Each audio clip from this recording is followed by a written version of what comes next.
Welcome back to The Good Talk, the show where we discuss what's hot, what's grot, and everything between in the wide world of Warhammer. We are here today on this day of days to discuss the brand new Chaos indexes for 10th edition. Yep. And oh boy, we have a whole ton of them. This is a lot of new stuff. They have so much character out of all of these things. We're getting everything from big knights to all the different Chaos Space Marine chapters and CSM themselves, right? Oh my gosh, this is probably the biggest and widest information dump we've had thus far, right? Because yesterday we had Space Marines, which is like, Space Marines are still Space Marines at the end of the day, but so many different factions today. What we're going to do is we're going to hit them at a very high level. Very high, yep. Because it's so broad. It's a lot. And we're also going to take your questions. We also just finished playing 2 of these factions on stream, so we have some questions from there. If you have questions about Chaos or 10th edition or whatever, go ahead and submit them now. We'll get to them in just a moment. So with that, let's dive on in and talk a bit about these books and what they entail. Let's do it. So let's start with the ones we played today, frankly. Yeah. Let's talk about some Thousand Suns. Yes. What's this army like these days? Thousand Suns is still a very methodical army. You have 2 resources to manage that are very, very valuable for the army. It makes it tick, right? That's where all of your damage and synergy is coming from. CP and of course Cabal points. In the list building, it's a balance of what sorcerers do I take, how many can I have validity in taking, as opposed to spamming rubrics or these shamans to kind of get these Cabal points. Yeah. You don't want to give up assassinate. Assassinate's a big thing. Oh my goodness, yes. And that's a question I actually had for you, because our collection right now is pretty limited. Yes. And so you had to take a bunch of extra characters, some of which weren't even attached. Yeah. If in an ideal world, do you know where you would want to lean? Would you want more rubrics? Do you think this is good having these many characters? I honestly don't know. Yeah. I definitely had more Cabal points than an average list can probably or optimally take. Right. But I did have less rubrics, right? So I got 1 more Cabal point for having a character sorcerer, but 1 less unit that I can do things with. Right. So it's like it's a give and take. So it'll be interesting to play with. I think 25 rubrics is probably the number. I played with 20 today, so maybe I'm like a little more on Getting the close, character side. Yeah. Okay. Pretty close. Yeah. Good question. Yeah. But it's going to take some practice to get T-Suns down. It's still a very thinking man's army, and I love that. Very rewarding to play, like we were saying before, to pull off those combos and do massive damage. You're like, it's big, like charging your laser energy. You're like holding this Hadouken, and then like you're finally like throwing it out there and just doing psychic damage. It's amazing. It's super fun. I would definitely recommend trying it out. Yeah, characters are just cool. It's a lot of the same. If you're familiar with T-Suns before. Yeah. And you're actually involved to take Magnus. Magnus is a huge centerpiece, and he's durable enough to stay in the game, in my opinion. There's a lot of zeroing out damage, great invulns. There's -1 damage. Amazing. Got a good save now, 2-up save. Yeah. I think you can he's obscure awesome. him. Yeah. Yes. There's a bunch of things working for him, and I really couldn't engage him until you decided to bring him in. Yeah, right? It was he's like, great. It's awesome, and the army feels still quite complex, despite the simplification of it. It's complex in a good way. They scaled it back in a lot of ways. There's less Cabal options, right? You go straight to the point. You take the ones you want to take, and really, like the double move, way more consistent now. You don't have to cast it. Yes. And we can stop it. It's great. Yeah, it's awesome. It's good. I love it. So Thousand Suns, super cool. Yes. I got to play the Demons today, which I've been absolutely loving. This also feels kind of like a refinement of the 9th edition book. They got rid of things like the Warp Storm points, but there's a lot of interesting kind of synergies. I love the new shadow mechanic where you have to control parts of the battlefield. It's such a cool mini game to play. Yes. It's something that you have to kind of learn to focus on, and you're going to get some efficiency by actually playing towards that little mini game. Yeah. And also your opponent has to know what your second agenda is, right? If they're not keeping you honest and really making you work for that little mini game, right, they're going to take massive damage if you don't. Absolutely. So flexible. I think Bellicor is kind of an auto take again because of his ability to keep you safe from range fire, which is the number one thing. Good. It's an aura. It's an aura. Aura of basically 18-inch agent, lone operative. Yeah. It's so good. And so that lets you take the big demons, which are quite strong again. I think keepers are huge winners because you take the Aegis and get a 5+ Feel of Pain. Shalaxi's awesome. I like Bloodthirsters still because ultimately they still are going to move. They move fast. They have fly. Their sweep profile is 2 damage, so that gives you something that is good at clearing like marine bodies because the rest are either underkilling or overkilling, to be honest. So I like that a lot. And access to Advance and Charge when you're within the shadow. So that balances, right? If you're trying to protect yourself from demons, you can like shore up a couple objectives, make sure they don't take half. It's going to be a really fun army. I'm super excited to play them more. Yeah, that's so cool. And it's such a huge breadth of a index. There's so many units. Do you feel like there's other combos that are pretty valid? You only took like maybe a 1/10 of the index. Right? Like, there's so many more things that you could take. There's so much cool stuff in there. I really want to play with some more Nurgle. We didn't really even touch Tzeentch today. Fate Weaver has a inbuilt Vect. He has indirect psychic shooting. You practiced a lot with Rodigus last time we is played, and he was like halving, what's it called? The OC and movement half. Yeah. Oh, there's a lot of really cool stuff in that book. Yes, he can really bog you down. Really awesome. Exactly. Awesome index. Tonight we're going to be playing the Death Guard, which I know a lot of people are a bit bummed about, but there is some interesting things in there thus far. I know Bridger's going to play them tonight, but maybe you want to say a couple words about what the army feels like and what you may be interested in. You might be coming around, huh? Yeah, there's some interesting context that people lack. When you just look at indexes and stat lines, you get a very 9th edition picture of like, well, can this kill that? Can that survive this? But the subtle rules that are on sheets are easy to miss, and they really twist how you interpret things. Yeah. The meta or the context of what your opponent is doing, how their rules are affecting you, is so important. So something like Mortarian's aura of ignoring all modifiers to your characteristics and rolls is a big deal. Huge. So I think we'll have to see it actually play out. I know I'm not a fan of their detachment rule or their army rule. I think they're both pretty low tier, but like that's kind of what we have to deal with in 10th. Some of the armies have a theme that is easy to work with. Right. Doctrines, you just pick a turn and you're in that doctrine, and then a strat gets better. Yep. Straightforward. But some of the other ones that we've seen, like Dark Angels, try to get battle shocked. Yeah. Okay, that's a weird theme. That one's a little strange. So not all the themes are good. Death Guard theme is corrupted objectives. Sticky objectives. Well, like corrupted. Like the objective puts it's sticky, but also it's contagion range. Oh, gotcha. So if they're within contagion range of a corrupted objective, extra stuff happens. Not a very good theme. It's not amazing, right? But the things that you're getting out of the theme can be good.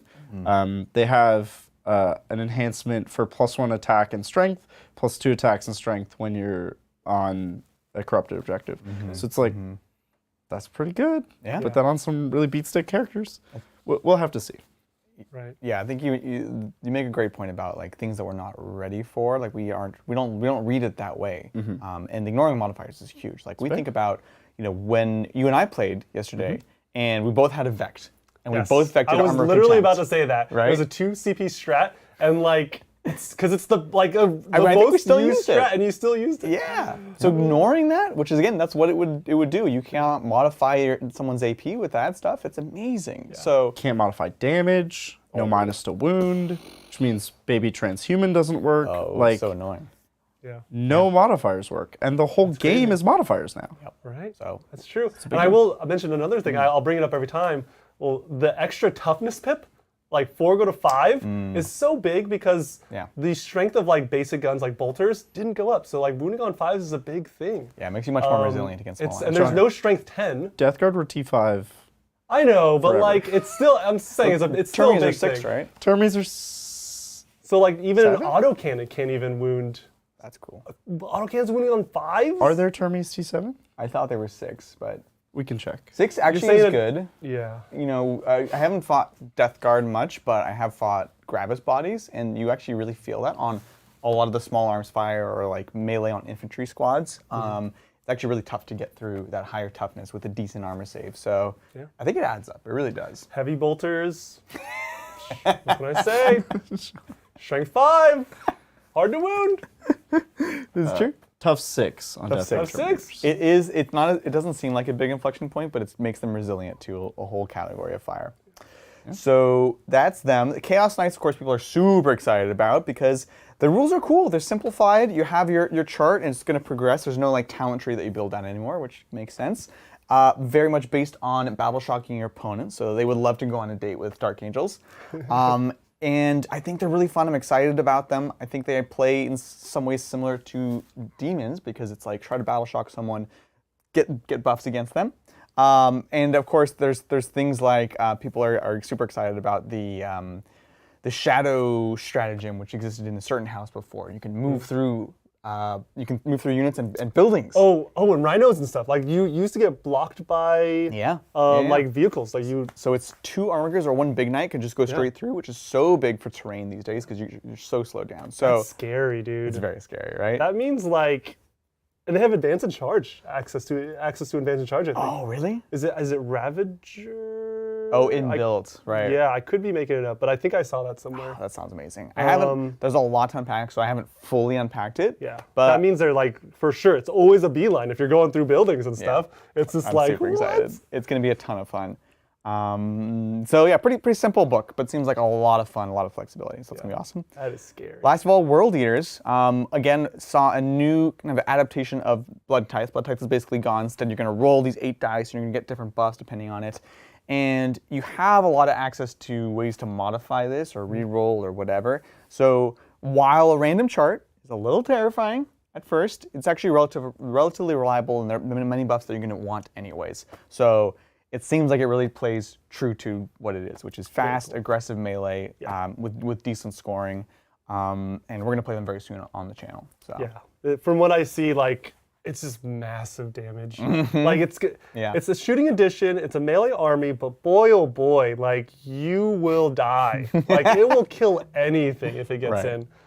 So it's just how are you going to get there? Playing around the terrain. It's going to be its own little battle there. I have faith. The last World Eaters book was completely like knocked out of the park. It was amazing, and so I have faith that this one's going to be just as compelling. So that's just a high level of the Chaos books. So let us know, of course, if you have more specific questions. Speaking of which, let's dive on into questions. Yeah, totally. And if you guys, as these questions come up, feel free to chime in. We would love your just comments in the chat as well. Give us some ideas if any combos or something. Let us know because we want to know and learn. It's all new. Guys. Yeah. All right. Here we go. Thanks, Eamon. This was first in a long series, so we're going to be hearing from Eamon for a bit here. Love it. Thousand Suns turned to Necromancy to try to reverse the rubric of Ahriman, proxying Nighthaunt for demons and Ossiarch for demon engines. So cool. My brother plays Space Wolves, so this is tempting. Oh, so amazing! Cool. Oh my gosh, Nighthaunt for demon. Oh my gosh, this sounds so cool. That's awesome. I think Bridger and I are both like necromancer like focused. Like we have an opportunity to play necromancer in Diablo. Boom, we're there. You're a necromancer main. You've always been a necromancer main. For life. For life. Bone Boys for life. So cool. This is really cool. I've seen there's some cool conversions where you use the spirits with like Thousand Suns and stuff, where they're kind of summoning them. So I could see doing some really cool effects with this. Yeah, Swirly Boy in T-Suns, very much like Swirly Face. Swirly Face. Oh, Infernal Master. Good old Swirly Face. Reminds me of the Ossiarch Swirly Boy. Yeah. The little like skeleton. Same energy, right? Yeah, same energy. Same swirly energy. This is great. And look, your brother's playing Space Wolf. This is perfect. You gotta do it. Yeah. Thanks, Eamon. Thanks again, Eamon. Trying to pick a Chaos faction, so I have 1 Chaos, 1 Xenos, and 1 Imperium to play from. Good. My favorite traders are Alpha Legion, but CSM doesn't feel very alpha to me. Which of these would you find most fun to play against? Ooh. Oh. Which of these? Of Chaos. Alpha Legion. Oh, we didn't even talk about CSM. We skipped the. Of all Chaos, because he wants to have a Chaos faction. Most fun to play against. Okay. Well. Very alpha to me. I think two of the Chaos factions are based off of oppressing their opponent, which is Chaos Knights and Demons. They both want to battle shock you, which stops you from doing fundamental things of the game. So if you're worried about your opponent's feelings, maybe avoid those two. Yeah. That'd be my first take on that, right? That's a good. At least demons, like you can kind of build around. You can build up to something very strong, or you can take something in the middle, and then that suppression of your opponent could also mean a lot of interaction as well. But you're right. Like it's easy to really bog down your opponent if you're trying to be a little mean. Right. Yeah, Alpha Legion. What's like this? What's better than those two? You're thinking like CSM or like a T-Sun's World Eaters? The rest of the super chat are choices. So let's continue. Sounds great. Thanks, David. Wait. There's another super chat. There's more super chats. Oh, there's. No, yeah, that's not on us. So first. That's on him. Oh, Richard. I don't know. Oh, man, I should put an undo button in this. Did you break the whole thing? No, I didn't break it. I just now have to go fish out another one. Sorry. So the first, remember, that was the first of 5 options. Okay. The third option, I will now have to go retrieve because it's gone. But the second option, thanks again, Eamon. 13th Company Space Wolves run as World Eaters after turning to Khorne from being lost in the warp. Basically, World Eater models with Viking bits and wolf pelts. That's lots right. of Land Raiders with charging melee. That's cool. That's going to be hard to beat, I'll be honest. 13th Company is so cool. Sorry, Wolfen. So you can, 8-bound could be like cooler Wolfen. You could have Wolfen that actually play like Wolfen. Whoa. Oh. Yikes. Shots fired. Someone call 911. Space Wolf. Oh. All right, here we go. That's a great theme. Wow. Second option. Yeah. What's the one we just had? Okay. Third option. We're just struggling right now. I had this distinct memory of our good friend Shane when he first started playing Warhammer, and we kind of all came back to Martinez because we'd moved back from college, and Frontline was there at the time, and Reese was like, oh yeah, Grey Knights, you gotta play Grey Knights, they're so strong, and Shane was like, yeah, Grey Knights, I like Grey Knights, and this was 5th edition. Grey Knights were strong. 6th edition came out, and Shane was like, I have all these Grey Knights, they're horrible now, what do I do? Like, welcome to competitive, play. And Reese was just like, all right, so you gotta take your Grey Knights, throw them in the trash. And you take your Space Wolves, and you make them into Space Wolves. Oh my goodness. This is a very brutal moment of switching over when a faction gets kind of destroyed, right? So I feel yeah. No one's hands are clean. Right. Third option. Death Guard destroying the Imperium to let nature reclaim worlds. Kipash with Sylvaneth. Dryads as Plague Bearers. Kipash Kurnoth Hunters as Termies. Nurgle's gift to his wife, Isha. Oh my god, it's so good! Sad Eldar tears for... Sylvaneth bits? No, for the Isha. Oh, Isha, yeah. Okay, that's really good. These are some good options. Wow, that is... You're blowing my mind. I actually haven't heard these ideas before. Right? Like, there's not a lot of ideas that haven't been done before, and this is... Right? We've seen 2 so far. Well... Hold on to your butt, John. We have 30k Protorabo Vashtor, Kipash to be a Demon Prince, Proxied 4, and tons of Demon Engines for a mechanized force. So cool! I like that one. I like that one. That's amazing! Perturabo Vashtor. Yeah. That's a good one. That's not like a whole, right. It's a whole army, but it's like really centered around Perturabo That's fair. being Vashtor. And then they clarified Perturabo Kipash as a Demon Prince to proxy as Vashtor. Yeah, right. makes You sense. play the Vashtor rules. Makes sense. Yeah. Oh, boy. But then the 5th option. Oh, 5 options? There's 5 Eamon, you are wildin'. Thank you for the support, jeez. Thousand Sons, Cult of the Dragon, All right. You hold on to your butt, Bridger. I'm sold. His butt's gone. Magmadroth as Mutolith Vortex Beast, Croxagora as Chaos Spawn, Carnosaur with Guns as Demon Engines, Kipash 30k Alpha Legion bits for Scaly bits. No, this one wins. It's so cool. It's not even close. This one. It's so cool. That is a hard choice. Is it? Wow. This one is so good. The other ones were really good. The other ones were really... Let's not fall into the trap of like the most recent one though. Like Sylvaneth was good. Yeah, for me... Good. And the second one was, remind me, it was also... It was 13th Company World Eaters? World Eaters, What's the first one? Was that Alpha Legion? That was, no, that First was the one was Alpha Thousand Legion. Sons, Necromancy. Oh, Thousand Suns. Oh, that was good too. Okay, I think I would nix the Vashtor one because it's less of a complete package, kind of like you were saying. So that's only 4 left. Okay. Yeah. So we have Thousand Suns Necromancers. Yeah. Yes. Death Guard Tree People. Yeah. 13th Company World Leaders. World Leaders. And then Magma's Wrath. Alpha Legion. It's like a whole mixed bag. Thousand Suns. No, it's Thousand Suns Cult of the Dragon. Right, and then Alpha Legion for... So I think Alpha Legion wasn't one. it's just like he started by saying tidbit, yeah. he likes them, but they're not really well represented because they're not. Let's be honest. Gotcha. I mean, I'm going to leave this one up because it's... So you think this one for sure, like hands so down. good. The Croxagore models, the new Croxagores, are so good. Yeah. Magmadroths are the best Mutilated Vortex Beast proxy I love that. ever. And then you get a Carnosaur with guns? Are you kidding me? That's really cool. Are you serious? If I had to pick between the 2000 Suns options, I would pick this one. Yeah. But you're saying... I'm trying to narrow it down Okay.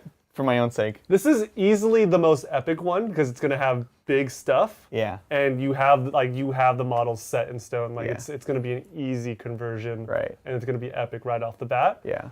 The Necromancer one, you have to really work to make it all fleshed out and have character everywhere. Pun intended. But you could... I mean, we could spend like a minute thinking about some great proxies. Sylvaneth as well. You're going to have to really put all the... But that's what makes it great. I know, exactly. So there's so much opportunity. Yeah, This is like... Right? It's going to be good, but it's...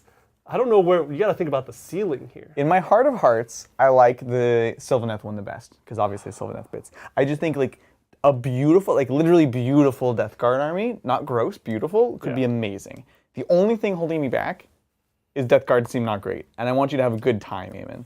So that's my only concern is... Shots fired! So many hot takes! What? Okay. Death Guard being not great is not a hot take. Okay, well, That's shots just fired. the take That's all, right shots now. fired. That's my only fear.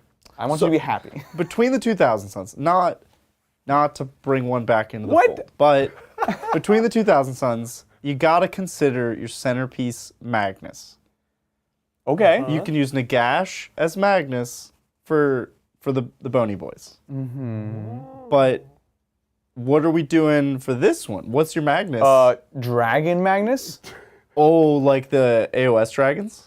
Yes. Dragnus. Like, what's his name? Dragnus. Actually, no, it doesn't matter what his actual name is. Dragnus. That's the name. That's what it is. You could use that fully, no. or you just use the head on top of the body of Magnus. And you make like he's like a, Dragonborn. like Dragonlance. You guys might be selling me on this one. I really didn't want to choose this one, Cult of the Dragon, but you might have me at Dragon Magnus. I think it's between this and Sylvaneth for me. And you call the army Dragon Force. That's not a selling point. And you play, every time you play this army, you just have Through Fire and Flame on repeat. Yes, back on board. All right, fine, you got me. This is the 5th Cult of the Dragon. I'm sold. Yeah, Run it. This is it. Print it. All Ship things considered, this is the best option. It's gonna be fun to play too. Yeah. And it's not Death Guard. Yeah. Tune in you already tonight for said Death it's going to Guard. be fun to play, so. Yeah. Thanks, Hamsterdam. Hey, Titans. Now that Demons and CSM indexes are out, is Monster Mash Triple Primarch a possible? What do you lose if you run 3 Chaos Primarchs? Thanks. It is not possible. And why is that? Literally. You can only, there's very specific rules on allying. So like demons have specific rules, Chaos Knights I believe, but that's it. So you cannot, they've avoided the Monster Mash overall, which is a good, they've avoided cross-faction Monster Mash. Today we played Monster Mash and it was great. Yeah. If you want to play Monster Mash, play Chaos Demons. I think that's going to be an actual build. Or Chaos Knights. Chaos Knights? Which is, they're not monsters, but it is Mash. it is a mash of large things. They are monsters in that they're just probably bad people. I guess if you think of like Mecha Godzilla, it's still a monster. Yeah. Is he? Yeah, he's a monster. Yeah, so... But that's like a mecha version of a monster. Everything's a monster then. Like if you're in Godzilla, like he's king of the monsters. You know what I'm saying? big stuff is the monsters. Every creature in Godzilla is a monster. Well, there's Even little like humans Anguirus running is around. super small. And Gyrus is like tiny little boy, and he's a monster. Or Baby Godzilla. He's so small. He's so small, you can have a human play him in normal scale. Baby Godzilla. At what size? When does he make the switch between monster and normal? I'm saying he is a monster. Oh, okay. But it's kind of meaningless at that point. Wow. Just letting anyone be a monster these days. All right. Thanks, Grim. Can I play Bellicor with 6 other demon princes? Can't find where it would hinder me. Great week and amazing content. Chaos Day. Are they different? Are they different data sheets? Or is it like a? I guess allied. I think the main thing is before when you were doing Bellicor, you couldn't also do demon princes. Oh right, because he hates them. He's jealous. Because he's he's a the jealous, first prince. jealous boy. Exactly. No, I don't think there's a thing for that. Do I expect there to be a Bellicor detachment in the future that maybe restricts that and does it? That could be a thing. But right now, with the generic detachment, no holds bar. That's cool. And to be honest, might not be a terrible list. Honestly, yeah. Demon princes are pretty scary. Yeah. I like how they're all different. Yes. You know? They all do different things. Yes. Yeah. Thanks, Grim. Thanks, Gerjawats. Key. Hey guys, love the content. I consider getting Thousand Suns' second army. Siege demons as allies for Thousand Suns valuable. Very excited for Tau. Keep up the good work. Ooh. Hey, I think so. That's actually a very good point. Because, T-Sun's not the biggest index in the world. It lacks a lot of deep strike innately. It lacks a lot of infiltrators. Little things like deep striking some very durable flamers or something like that could be some amazing utility, some cheap utility as well. Exactly. I think I like units of flamers, even just like small ones. Like I had them in my list today, not really to kill. Yeah. They can kind of kill, but really they're there to score and be prepared. And these a lot of the shooting comes from big squads. Would love to have a flamer just to clear some screens. Yes. The little things. Because you are doing these big swing activations. Yes. And not having to do that would be nice. Yes. So yeah, that's actually a good point. I didn't even consider that, to be honest. I did for today, but I was like, that's gonna be too confusing. Yeah, I think maybe next time, especially if we haven't added as much to the collection yet, I think it's gonna be very interesting. Yeah. Give yourself some scoring, I love it. Great question. Yeah. Awesome. Thanks, Hazard Brewing. Hey! I've seriously thought about starting a Templars army to weekend 10th, so I'm really looking forward to this. Oh, you know what? The super chat is on the game for tonight. Yeah. So maybe we should. All right, we'll see you then. Hey, Hazard, hopefully we'll see you soon. We're coming back. At 6 p.m. Top. I'm going to mark this somehow. Yep. Couple hours. Thanks. The Army of Steve. Hey. Please remind John to pick Magnus ability. He could have been making these hazardous. Yes. Oh, I think you did when you did. We were doing this. So I did choose my command abilities every command phase. I was extra 2 inches on the move for the first round. And then after that, I was just -1 damage.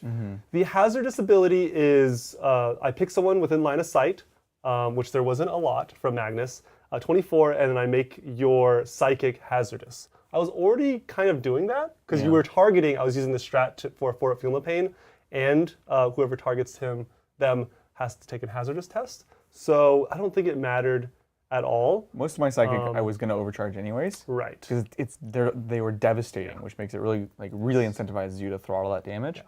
So I think most of the time, unless you're really trying to get somewhere with your big blocks, you're going to take the -1 damage just to be safe. And I lost my screen behind Magnus. And so I was like, ooh, Dishkeeper can go in from behind and start slapping. So made sure I had the -1 damage starting from turn 2. Yeah. I said it pretty quick, I think, so I might have missed it. Weird that he has 2 very good abilities and then this, right? This. It's not even everyone within 24. It's someone within 24 that's visible and only on that one. Yeah. Right? I had a moment where I was like, wait, he picked a different thing this turn, but he's still doing the other abilities. Oh, he gets both of them. Oh. Thanks, Army of Steve. Thanks. The Ocelot. Knights can no longer fall back, shoot, and charge, or charge over units, so units can charge block behind an objective. So yes and no. There's an exception for models and units that are 4 inches or less. So most tanks you can walk over. 4 inches? Yeah. They What? they want you to measure the model? I'm pretty sure. Why? Why would they do this? So you can't walk. Why? No, that's not. Am I counting the spear? Like what? Yep. Why? Mm-hmm. No. You want to pull? We got some Hollywood squares going on. Because there's a custodian guard, or there's a Virtus Praetor with a spear down, not 4 inches. Correct. Virtus Praetor with a spear up, definitely 4 inches. Well, but the spear also makes it easier to see, so you can try to poke monsters, or you can hide. Can't do both. Okay.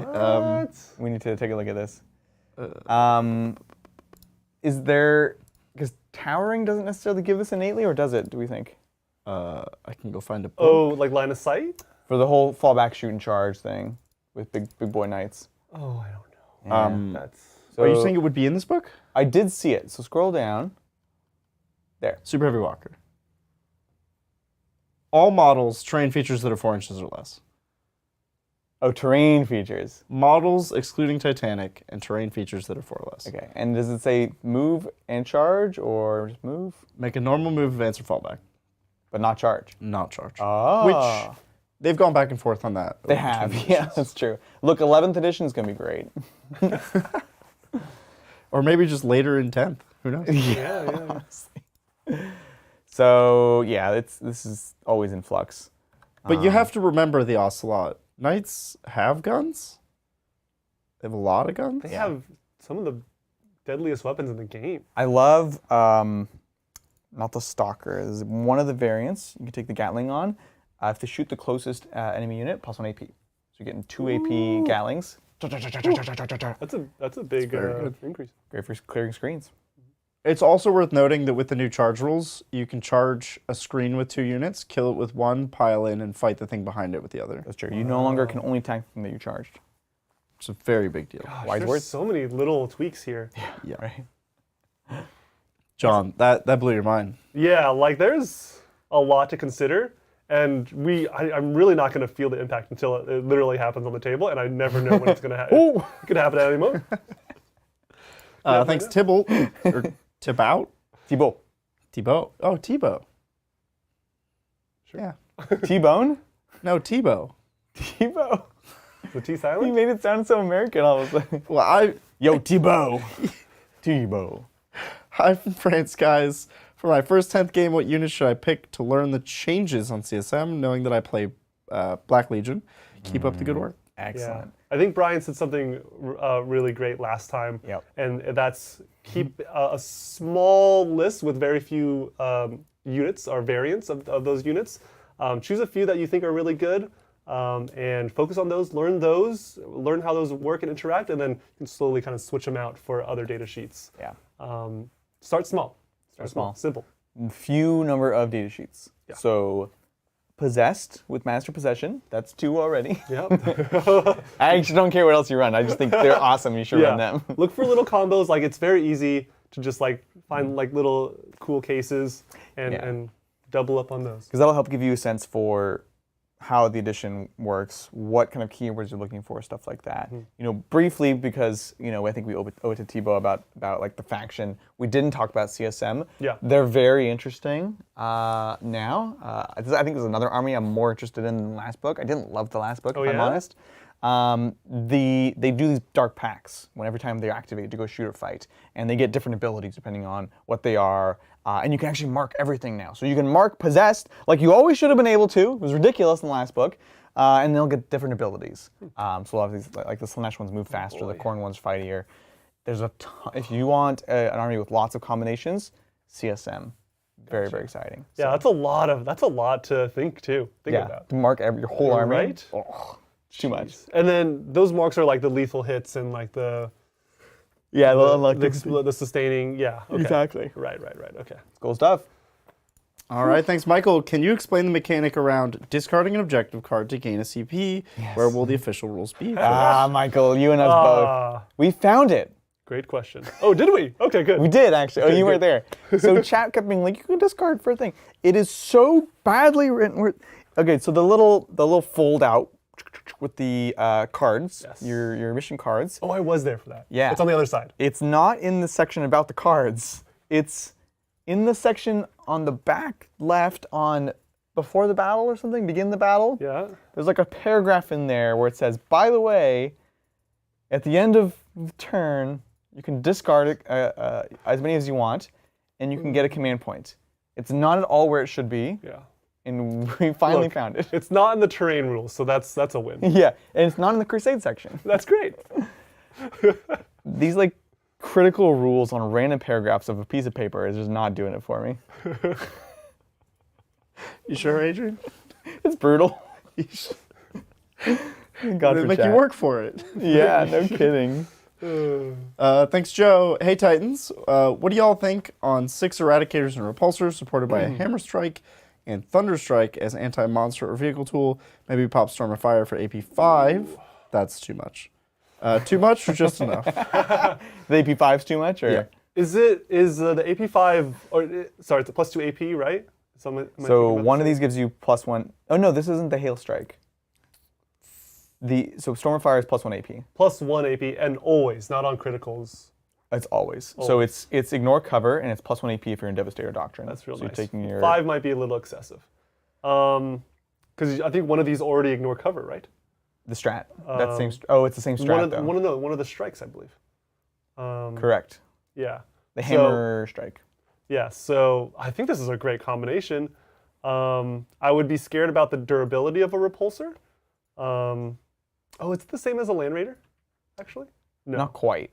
They're tough. Because Brian pulled this one on me where he did it with a Land Raider, Eradicators, and a Land Raider, and he did some work. Like it keeps them nice and safe. You're going to be able to move and disembark and shoot those Eradicators. That's exactly the tool that you need to deliver them because they're so short range now. Yeah. And I think you've kind of shored up this monster vehicle equation here. Now you need anti-infantry, right? Right. Yeah, AP5 might be too much. You can probably save the CP in a lot of cases. It's a great combo. I like it. Yeah. I'm excited about like transport repulsors again, because they also have the strat to run back inside. The reverse assault ramp. So good. Is it only on repulsors? Is that why he's taking repulsor? Yeah. Ooh. They do that? They do that. So someone moves close to you, you'll be like, get back inside. Right. Yep. Someone tries sure to that's take. not the impulsor? No, impulsor is advance and disembark. Yeah. Yes. The repulsor is like a defensive platform. I know that. Yeah, I read that. Yep. It's cool. So maybe the repulsor is the way. Yeah, I like it. That's good. All right. Yeah. Thanks, Joe. Thanks, stuff. Skill Check. Hey, Titans, super excited about all the Chaos stuff released today. I'm thinking of Abaddon and 12 Blitz can do some work. Abaddon having an aura. Oh. I love that chat is giving us these awesome combos. Right. They're so awesome. We need to try them all. And then keep in mind, Skill Check, this is Watchers in the Dark, renamed Skill Check. Oh, yeah. Check them out. Really awesome. Yeah. Skill Check. What's up, y'all? Thank you for that. I totally forgot that. Abaddon 12 Blitz. I love it. So finally, Chaos players can calm down. We have some indirect fire in the CSM book. It's once per game per unit, but it is there. That's a lot of damage. Like indirect, like I had indirect in my army that I could shoot, 30 or 33 through walls. I didn't need it, but I mean, didn't need it. I'm just saying the option is there. You're not going to use it every game, so maybe once per game isn't a huge deal. Right? You're going to hit someone with it. You're going to surprise someone with it, and then you can go to work somewhere else. Yeah. Are Blitz squads of 2 or 4? No, 6, right? 6. 2 or 4. It's only been up to 3 before, but they probably changed it because they only have ever come in 2s. Gotcha. And there's still no box for them. So 3 squads of 4. Well, there's a box with 2 in it. In it. It's which is why it's now 2 or 4. Did they ever actually produce it? I saw it in Game Castle. Just a Blitz? I thought so. Huh. It was like on an end cap. Nani? It wasn't a big box. Makes sense. Yeah. It's it's between a blister pack and an actual box size. Oh, good for them. Yeah. I thought it was real. Maybe I'm crazy. But yeah, they come in 2s. Well, there you go. There you have it. What's up, Skill Check? Check them out. Yeah. Thanks, Hive Mind. Later. Sorry. Awkward. Thanks, Hive Mind Minis. Buy John some black frame glasses with white tape in the middle for when he plays Thousands. Yes. And then at the end of every game, I just snap them in half and then retape it. That sounds amazing. That's amazing. I need to get some glasses. Also because I need to fix my eyesight. You And actually also- just need glasses. Actually, Literally. please get me glasses. I know I've said this before, but I want to get you the anime. Someone actually made the anime glasses. Yes. When you push them up, they actually shink. They do the thing. So If it shows up on camera well, I am in. yeah, right? Where do I have to go? Etsy? That's the where test. Yeah. Probably, yeah. They will also be shockingly expensive, John. Oh my goodness. I mean, yeah, they're literal animated glasses. We have to make a window. We don't have a window the way we're facing, but we'll make a window so the sun hits my eyes or glasses exactly at the right moment, and we'll just We could just have someone permanently ready with like a light, A searchlight. a searchlight. It's a spotlight. Thank Hi, you. Mike. love it. Thanks, King Boomy. Hey guys, to confirm, 2 sustained hits 1 don't turn into sustained hits 2. They don't stack. Yeah. No. Also, no Legion keywords on CSM. Yes. Pros and cons, right? Do they have like Space Marines epic characters that lock you in? Nope. Nothing Not at all. Not even big mix. Abaddon. No. I guess he's the king of all. He's the king of the beasts. Yeah. So- just like King Boomy. Great name. Great name. Let us leave. Yeah, someone gets it finally. Oh my goodness. It's the guy. Yeah, obviously it's a bummer to lose Legion Flava Flav, but it's cool because like I know our friend Alex is excited about here on Blackheart. That can do cool Red Corsair stuff, and you can put him in with like other people. That is cool. Yeah. I need to finish my Lucius as well. Lucius. Ooh. Wow. Even Lucius. Yeah. No way. Yes. Emperor's Children. Right. Yeah. The thing that keeps throwing me off is in the demons index, they have the thing like to ally Slaanesh demons. If your warlord is Lucius the Eternal, you can ally them in. And that's why they wrote it in that weird way. Remember when I first came out, I was like, something weird's happening here. It's because there are no legions. So instead they're like, well, if he's the warlord, then they're basically Emperor's children. That's cool. Which I know, I think that's a fine solution. What is the significance of a warlord now that there are no warlord traits? There's things like, oh man, Sanguinary Guard. If they're with your warlord, Do they still have that? you get a +1 to hit. There's very niche, data sheet specific things, I think. Makes sense. Dislike. Dislike. Yeah. Even Assassinate doesn't even say anything about a warlord now. Huh? No. Nope. Weird. Weird. All right. Well. Thanks, Christopher. Hey, Titans. Love being able to catch so many early streams live from the UK this week. Was wondering, with multiple indexes dropping daily, how do you go about picking the first matchups to play? Well, we come in a little early, and we just draw straws. Right? Yeah. I know, yeah. No. John, I made this schedule a while back. I won't say how. And John comes in and he's like, what's happening next week? I was like, it's on the schedule. He's like, oh, I just thought those were like made up. Yeah. Yeah, It John. seems so random, and it's still changing the day before. So you can't say that we're not just making it up as we go. But We're still literally changing were- little things, and They were designed just because they were scheduled far in advance so that we could change it right before the shoot. we have to So make an attempt. it's not completely straws, but there are metaphorical straws being drawn. So we need to balance, make sure there's good games. Yes. So as many of these matchups before as we can, we play before, and certainly have at least played the armies before. We have to balance schedules with when people are available, with producers, AM, PM. Basically, the four of us are doing one show a day, except for tomorrow, which Bridger's doing two because he's excited. I'm not gonna say what faction. I'll say it. No, don't say it. And then we do have to make a lot of changes because as we play the practice games, we're like, oh, that's strong. That doesn't work. We can't do this one. It's a lot of tweaking at the last minute. And then frankly, we are trying to show as many factions as possible. So if you don't see something today, maybe because it's in the tournament. Right. And things like Templars technically came out yesterday. Yeah, and we're playing them today. Exactly. So it's like we're also setting up good matchups for the future. So it's just not like all chaos playing all chaos, right? Well, again, today was a lot of chaos factions, which Yes. some people don't. So don't play. we are gonna focus on, but yeah, like we're also gonna have cool matchups in the future. Yeah, and there'll be more kind of bleed through each day as you have like one or two extras, right? Yes. So. Awesome. Thanks, Peter Trades. When was the last time that Chaos Knights and Demons could be included in the CSM army? Looks like this is doable in 10th. Am I reading these rules right? Well, sounds like it's time for the Hollywood Squares. Oh. So you could do it in Arcs of Omen, but it was with a very specific combination of like Bellacor's Legion plus the certain household.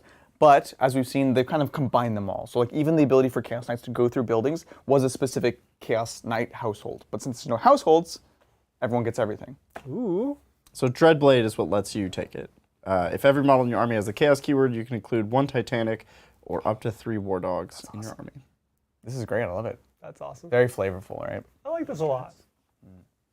It gets like little controlled soup that is awesome. Totally. And you still get all the army rules, and it's great. It feels good. Well, you'll get You get the main faction. Correct. You're not going to get your not knight stuff. Not the knight stuff. Yeah. Right. Which would be pretty saucy, I'm just saying. I would like that -1 battle shock test for my demons. Dude, start stacking. Oh my right? God. That's what you used to do. Yeah. Let's not get out of hand here. Hold on. Yucky. Hold on. Great Gross. question, Peter. Thanks, Fate Walkers, Titans. Sup? Now that we have the indexes coming out for free and with the Space Marine Codex coming out later, what are the possibilities of more detachment options in the Codex? The flesh is weak. Yeah, Fate Walker, thank you. That's like a great mention. That's a big victory for us, right? Free indexes as a community, we should be excited. All digital stuff. That means other iterations can come out quicker. It's going to be great. I think we will definitely have different detachments when the book comes out. We don't know exactly how many, but honestly, this is, in my opinion, maybe the biggest feature of 10th edition is these alternative detachments with different stratagems and different rules that let you tech into different things. Like we are starting 10th edition without all the 10th edition stuff, to be honest. So there's a lot more to be had. Yeah, they're setting this up, building the foundation. It's nice and simple right now, but boy, oh boy, there's going to be a lot of options. Yeah. It's going to balloon very quickly, I feel like. Get ready. All right, thanks, Siege Roots. So you can tech into once per game captain with 12 attacks, devastating wounds, and 30 Blade Guard Vat attacks. I'm so excited for all the meme list potential with 10th. I'm going to be up to so many shenanigans. Yes. Goodness. Siege Roots. What's up? The captain gets 12 attacks, right? Correct. Yeah. Yeah, so he has a once per game plus 3 attacks. Yeah. Well, how do you come to 12 is a lot. But you can get, what's +3 go to +4? What's the +4? So they have like a doctrine thing, I think. Even that ability has... Does it? It has like a bottom tier and an upper tier. Like it does extra if something else happens. So and the Blade Guard vets get the dev wounds? So Blade Guard vets, no, but they get the Blade Guard Ancient once per game can get +1 attack. So we go from 4 attacks to 5. So that's 30 right there. Right. Boom. That's math. That's good. That's cool. Oh, and I guess he's a captain, so maybe he even gets it from the Blade Guard Ancient. Oh. Kind of like we discovered last night, the Thunderwolf cap giving +1 damage to everyone in the squad. That's right. It's pretty good. Yeah, I like this tech. I like that depending on what character you put into the unit, it dictates like what their role is. This is like a very aggressive, go out and do damage. Yeah.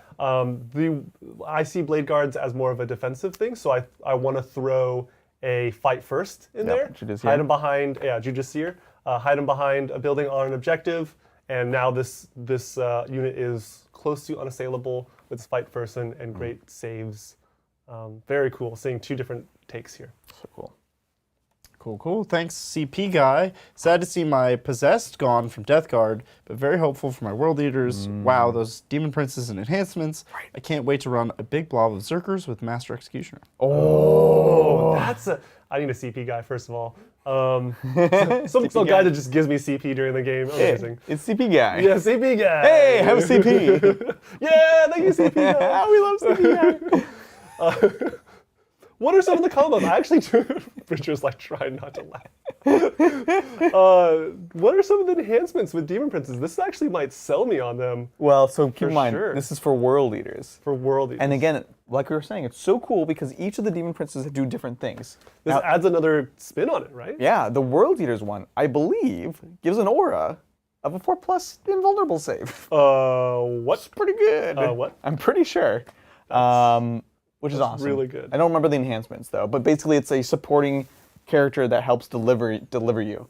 And then I think depending on the prince, there's some princes that give like -1 to hit too. It might not be the World Eater one, but there's a bunch of interesting abilities. Yeah. The CSM one has the Crusher Stampede strat on the charge. What? Which is so cute. That's really cool. It's Wow, exciting. I am super excited for these Demon Princes. Right? All right, thanks. Rabbit Holes. Couldn't Magnus have got to the Omega objective at the end? Loving 10th Ed, best edition ever. Appreciate it. Thank you. Thank you. Hey, The thanks, Rabbit Holes. Omega. If he lives, what, 2 more turns? It was 2 more turns. Yes, I could have flew over, got onto the objective, but I would have to live, and I would have to probably kill Be'lakor. And all the Plague Bearers. Which will have a re-rollable Battle Shock that regenerates D3 of them. That's a lot to ask for in 2 turns. Keep in mind, I had 9 wounds remaining at the end of that bout on turn 3. Yeah. Odds were not great, and it was a 15-point swing just to not even max out on primary, and you were going to max it out. I don't know. Yeah. It would have been a lot of points. A lot of points were going to be scored potentially, but the outcome was going to be the same. There's no way I could have scored more secondaries. Primary was, unless I get the Omega, at a standstill. Yeah. Good question though. Magnus does hit like a boss though. Yeah, Mostly in shooting. Yeah. Thanks, Willow. Extremely excited for World Eaters with the Index. A lot more flavor and variety than I expected to see. Surely tonight's game is a prank, right? Willow, you still donated 777, so I think really you're interested in seeing some Death Guard tonight. Let's go. That's amazing. Oh, Willow getting a great record with World Eaters. I think she finished up undefeated. I think she's still undefeated. We never heard of a loss yet. So she's been killing it. That's unfair, Willow. You gotta leave some fun for everybody else. Remember, we were both like, you need to just stop playing it because you won. Like it's too risky now. You got to keep that title. Yeah, World Eaters looking like a lot of fun. Yeah. All right, thanks, Disciple of Asmodee. Howdy, Titans. I'm excited for T-Sons. How competitive would a list of Magnus, MVB, Rubrics, Termi, and characters be without the screening potential or power of Cult or Zangors?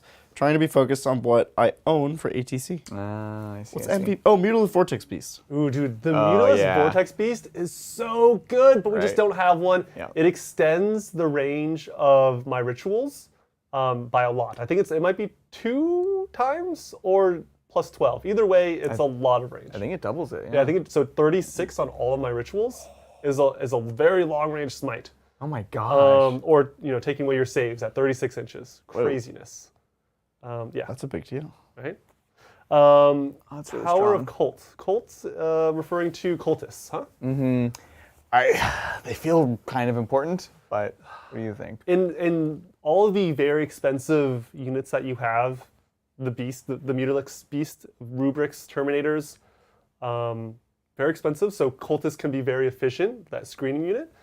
But it's not necessary, I guess. You're still very durable. It's more of the good stuff you want to take. It's where the OC is at. It's where the synergies are at. So I can understand taking more Rubrics rather than cultists or Zangors. Maybe you're just taking some 5-mans to kind of push out. Yeah, I and think not that might be the so pricey way. when you That lose might them. be the way. Yeah, and that way, cultists and Zangors don't innately give you a Cabal point. So that's more Cabal points in the pocket right there.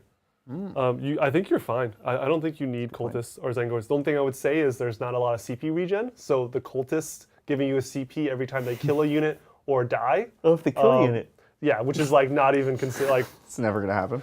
I was like, oh, maybe I can kill some Nurglings. No, they can't even kill Nurglings. Helps a lot, but Cabal points are also very, very good. So I think you're fine. Don't worry about it. You're gonna have a lot of fun. Totally. All right. Thanks, Patty the Cakes. Hey, team. What are y'all's predictions on how crazy the Chaos Knight Dread rules will be with the new Battle Shock system? Also, I secured my tickets to LVO. Nice. Yes. The Vanguard Tactics Seminar, Painting Class, and the 2-day friendly 40k. That's amazing. TTT booth. Oh, we'll definitely have a booth. It's already booked, actually. We'll Is it definitely really? do it. Yeah. Booked? Oh, we're on it. We got like the last booth last time. We like barely got in there, right? That's true. Yeah, but we know a guy, John. We got a booth. Was it? Yeah, we've gone. Have we gone twice now? We've gone twice now. Yeah. No, it was the first time we barely got a booth. Yes. But then once you're in, it's much easier. So the second time wasn't so bad. Yeah. The first time, literally, I think someone canceled when we got a booth. That's what it was. We take those. Yeah, we take those. Yeah. We take the dubs. I know, right? What are you gonna do? So what do you guys think about Chaos Knight's dread rules? It's strong. I mean, it's strong. We saw today an army that forces a lot of extra battle shocks. Yeah. It's good, but sometimes your opponent doesn't dang fail them. And so then your extra abilities do nothing. I rolled right on the precipice like 3 or 4 times. I know. Craziness. Like, even with the modifiers. There's like some Marine armies, and then the characters that you throw into these different squads help a lot. And you don't know how much you need them until you're like there testing on an objective. Yeah. And it can easily swing a game like 10 big points if you're not careful. Especially the way that a lot of the leaderships end up, right? You're kind of hovering around this midline. You know, like you think about the way that the dice distribute, going plus or minus on any of this is actually a big percentage difference. Yes. So. It's also strange to look at like when and where and why leadership is high versus low. Yeah. It is often defined by the army, but sometimes there's just a character who's like, I'm a natural born leader. Yeah. Get over it. Exactly. Yeah, those Zangors, like terrible leadership. Shaman brings them back in line, and then they have a reroll for the banner. The rerolls. Like that was huge, right? Oh, that's so good. I like Zangors again. Yeah. And what was another thing? Yeah. Oh, and people put like one unit on objectives because, like, you know, Right. That's what you're used to, right? risky. It kind of almost makes you want to think about MSU things and doubling up on points just for the fact that you could fail a battle shock on one of them. Totally changes the Yeah, dynamic. it's these rules of engagements that you got to get used to. I'm also jealous about you having a seminar, a painting class, and then also doing a 2-day event in one weekend. That sounds like the way to do it. That's amazing. I wish like I could do something like that where I can do like a main event and a bunch of little things, but the main event takes up so much of your time. Like that's usually the thing that just encompasses your whole thing. Did you get your ticket?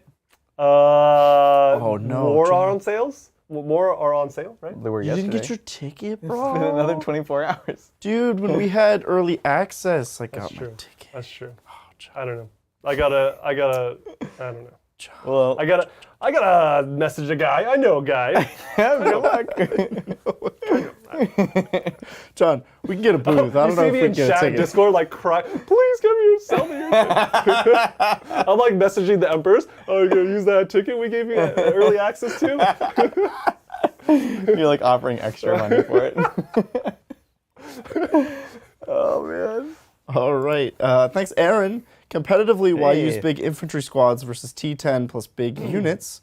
Infantry highest, close combat weapons are strength 8, AP 2, and for shooting, only the las cannon equivalent is 10 plus strength. We just using volume, hoping for 5s in close combat and spam las cannon equivalents? Let's see. So let's unpack. This is broad sweeping questions across all factions. Right. I'm surprised you read that. Wow, that's like a lot of abbreviation. I understood none of that. Oh, John. Back in my prime, I could read anything. Absolutely anything right. could be read by this man. Yeah, so this is definitely this is a big thing, right? Like Aaron, there's such a disparity of profiles. These things that aren't meant to kill tanks are going to really struggle into killing tanks, but they have value. They have value for holding objectives. Don't count on killing big things unless you have access to rerolls. Pluses to wound are nice, but as you can see, you even needed the rerolls on top of that, right? Which is kind of something that Thousand Sons have had to deal with for a long time already. So that's not particularly different. But yeah, I think big inflection point, as we've been discussing, is the las cannon equivalent, even more so than like rerollable meltas. Because rerollable meltas is good, but let me tell you, it's still 5s with a reroll. That's not, it's not ideal. Whereas las cannons, it's going to basically be like +2 to wound. Comparatively, and so rerolls are even better then, but you don't really need them. So, in terms of like combat math, it is very different to evaluate. The target you're going into is different. Yeah. The destination is different. Like before, you wanted to kill a unit down to a man. Now you want to battle shock them. You want to kill more than them so that you hold an objective. Ongoing combats are more common, but also more impactful. You can't just look at this in the context of 9th, but you can look at this in the context of, okay, I do need weapons to kill vehicles. I do need las cannons. Yeah. How many do I need? We're going to have to find out. I feel like 6 is good. 8 is like, you're chilling. I want 8 las cannons. Yeah. Yeah, I agree. And I think we're just not counting on a lot from melee, to be honest. Yeah, it seems Especially so for big inconsistent. Like, the way pile-in works now, like, you can't count on anything. Yeah. We saw it here, right? It's like Keeper into Magnus. Unless you roll 6s for your devastating wounds, I'm actually not going to do damage. It was, yeah, and then me swinging back at you, Yeah. like, there was a turn where I did nothing, and then next turn I did, like, tons of mortal wounds. Exactly. It's And it's wild. Our last game with the Nids, remember, it was a Hive Tyrant. It was the Tyrannofex fighting against her. Yes. And they were locked for the whole game. Nobody could kill anyone. Like, no one was killing anything. I thought the Keeper was a chump. Like, she couldn't kill this Tyrannofex at all. But I couldn't do anything back, so interesting. Very interesting. Thanks, Aaron. All right, thanks, Noah. Hey, Titans. World Eaters seem a lot of fun now. Do you think the Defiler and Forge Fiend are the right add-on for some shooting? Also, the Defiler can move now. A lot of World Eaters fans. I love it. Defiler can move now. Excited. Could the Defiler not move before? I don't understand. Is this a new feature? Interesting. Is it maybe move as in like it has a better move now, or? Oh, like Defiler can move now. Move. Well, let's... You want Hollywood Squares? Okay, here we go.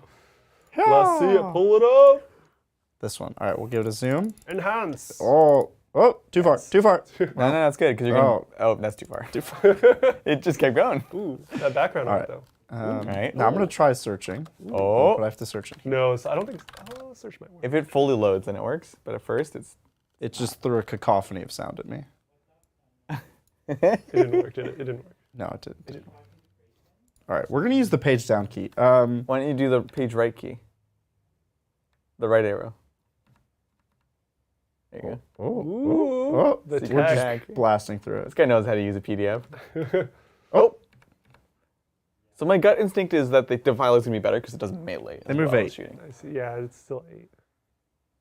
But every time it Scuttling walk. moves, it can be moved over monsters and vehicles as if they weren't there. So it's like a Titanic. Oh, that's cool. It only But moves it 8, though. only moves 8. So you will barely clear them. So... Well, it depends on is he like scuttling back and forth like side to side like horizontally, Right. or is he walking forward? Because then you could definitely clear some things. Well, I think side to side is even farther because you're longer. Exactly. So if you want to move forward, you want to move like Yes, indeed. But God, look at the model. It's so cool. Yeah. but isn't he like 6 inches across? What about forward backwards? That's what I meant. Isn't he 6 inches What if that you, way? so his legs like this? Build. You gotta scrunch them together when you build No. scrunch him up. He'll just fall over. You can't do that. them. All right. What's on this bad boy? Too many guns? Too many guns. And good melee. Oh wow. Yeah, strength 16, strength 12. Are those extra attacks? Yep. Oh, Gosh. yes. Wait, is that a 3 or a 1? Plus 3 D6 is- plus. 3 extra attacks. Plus 1. D6 plus 1 damage. So he has strength 16 las cannons for hands. This is a cool profile. That is pretty cool. 14 wounds. Demon save. Yes. Only explodes for D3. This is what you want to see from a vehicle, right? Like Yeah. this is a diamond right here. You got to see the points though. Yeah, points are gonna matter a lot. Can we briefly see the Forge Fiend? I want to see the Shoestein profile. Like, what is it? Oh. If you don't fight, what do you do? He's like a multiplier, right? He shoots first and gives rerolls or something? I can't read He it. forces a battle shock. Oh. But he's D3 shots with completely wrong. blast, strength 10, AP3, flat 3 damage. So he's like an elite killer. Yeah. You shoot him at Terminators or something? Don't like D3. Blast helps. So If against a D2 10-man one? Terminator squad, it's 2 plus D3. It's still not that many shots. Well, You he's went got on- 2 of them. Oh, he's got 2 ectoplasm cannons? Those are his hands? Correct. And the Hades autocannon is his mouth? Good old cannons for So hands. it's 12 Hades autocannons. It's 6 shots? Wait, what? 2... Oh. Yeah, it's one or. Wait, so the mouth is not a gun? Is it not anymore? It looks like a gun. It was at one point. It has forged between jaws and 2 autocannons, and you can swap the autocannons for ectoplasm. So it would be 4 plus 2d3 shots against a 10-man Terminator squad? Yeah, this is a fine unit. It's like 8 shots.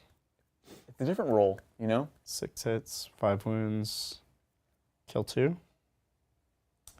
Force battle shock. You take this for the force battle shock. I don't love it. Yeah. I don't love it. It's okay. If it's cheap enough, yes. Other than that, no. Right? Yeah. Yeah, we're on the same page. Yeah. Cool. Checks out. Thanks, Noah. And thanks, Redacted. What do you think of the Dark Commune? 9th, no one took them. 10th, I think we'll see them a lot. That's a great question, Redacted 83. I see Bridger's pulling up the profile as we speak. Yeah, oh, yeah, definitely. Dark Commune. Yeah. CSM, there's so many data sheets. You got to take a look. So much. This is, yeah. This is CSM, right? Yeah. No. I was just saying, this is why we didn't do a full walkthrough, because we would be here all day. Dude. Oh, my gosh. Dark Commune. Do you think I went too far? No, you're good. Oh. Definitely not Alpha. Oh, no, those are named characters. Are you going up or down? No, you're going down. It goes in and out of named characters? No, it started as name. Oh, it does. Yeah. Yes. Uh-oh. All these armies are so cool. Dark Apostle. Dark Commune. All right. Oh, that's these guys? Yeah, they're so cool. Oh, they're so cool. There's Like, like I a think ring wraith on the right. We literally played them once, I think. We played them with Andrew's. Right, Alpha. Yeah. Not Alpha. Yeah, Alpha Legion. Yeah. No, Night Lords. Night Lords. Night Lords. There's a ring wraith on the right. It's pretty cool. All right, Bridger. Literally a That guy's from Rick and Morty. That's not. Never mind. I'm not gonna explain it to Grandpa over there. Is that guy from Pirates of the Caribbean in the middle? Yes.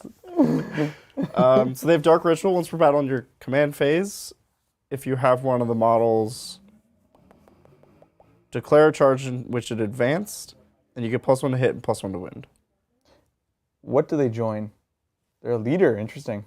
It's Oh, one of those squads and squads. Squads and squad. Wow. Wow, that's a lot of models. It joins cultists or cultists. Oh. Okay. Cultist mobs were pretty good at night, so. Remember them in 8th? You could like double shoot them, bring them back from the dead, put a ton of shots. They were awesome. Okay, what's the second ability? That was the second ability. Oh. The first ability is a 5-up emblem on one of the models. Oh, What no, if the you whole unit, 5-up emblem on cultists. That's kind of cute. Okay. There it is. Because the 6-up influence is only on T-Suns. Right. So this is actually value. Okay, that's cool. And then that actually gives the advanced in charge more value because it's just this big blob of toughish bodies you can throw around. Like when I played Skitarii cohort, people would be like, "Oh, you're gonna advance in charge like the Rust Stalkers and stuff. It's gonna be great." I'm like, "But you can also advance in charge just the basic troops and just bog people down." Yeah. So the combination makes this very interesting.